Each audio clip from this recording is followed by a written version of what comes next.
So, no, I wouldn't say I have a passion for HR.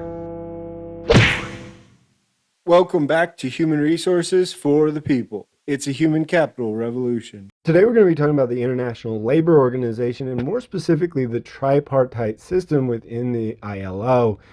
So let's give a brief background on it.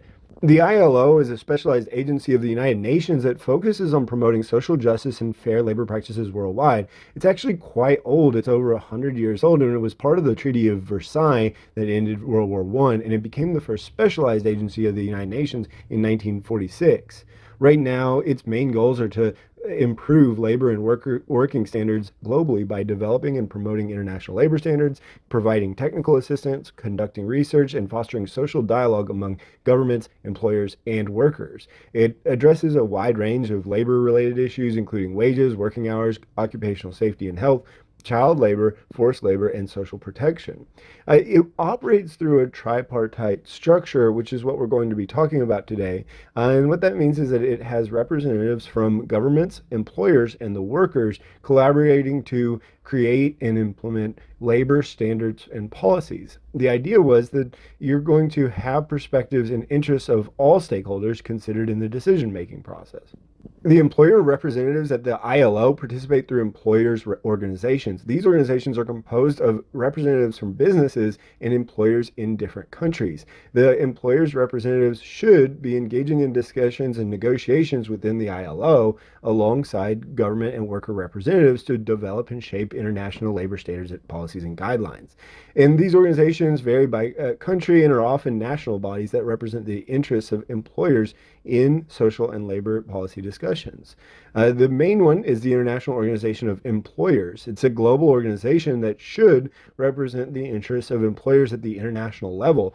It serves as the voice of the private sector in social and labor policy discussions, including those within the ILO. So the idea is that the employers, governments, and workers kind of work together, hash out these problems with respect to labor standards, and ultimately come to resolutions that are in theory equitable, good for employees, et cetera, and as well as employers, I think in theory.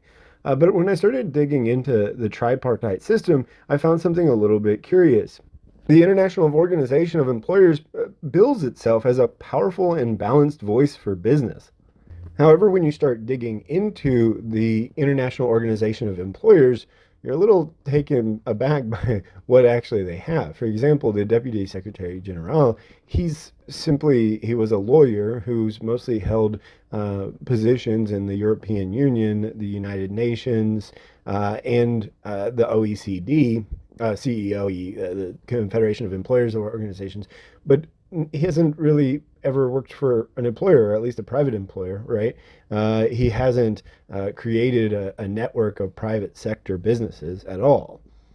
Then you look at Agostina Morni. She's a senior advisor to the International Organization of Employers, and she's never worked for a private employer in her life. She has a master's degree in public policy in Brunei. She worked as a junior technical officer at the ILO. She worked on labor and human rights issues at the Permanent Mission of Brunei Darussalam. She's a senior advisor and yet has never, worked for private employers. When you start going through the resumes of the workforce there at the IOE, who is supposed to represent the needs of the employers, you don't actually find any private employment experience. I think the only one I saw was a person from a pharmacy company from Turkey.